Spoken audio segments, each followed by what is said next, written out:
যে তিনটা ভূমিকম্প এখনো আসা বাকি আছে। নবীজি বলেছেন একটা পৃথিবীর পূর্ব দিকে হবে। পূর্ব দিক কোন দিক?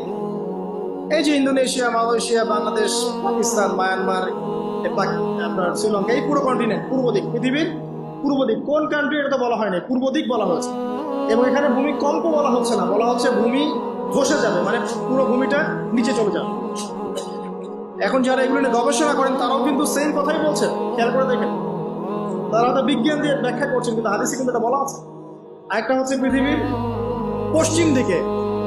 আর পশ্চিম দিকে কেন হবে জানেন? সমকামিতার কারণে, সুদের কারণে, জেনার কারণে, পর্নোগ্রাফির কারণে, এবং সারা বিশ্বকে তারা যে জুলুমটা করছে, এই জুলুমের প্রতিফল হিসেবে আল্লাহ পাক ঘোষিত।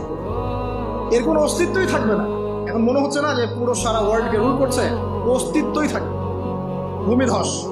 আরেকটা হচ্ছে পৃথিবীর মাঝখানে। মাঝখানে কারা আছে বলেন?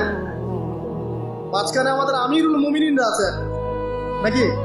যারা গান বাজনাকে উন্মুক্ত করে দিচ্ছে, যারা পর্দার শিথিলতা নিয়ে আসছে, হ্যাঁ, যারা ইসরায়েলের সাথে আঘাত করছে, এরা আছে, আমিরুল মুমিনিনরা আছে।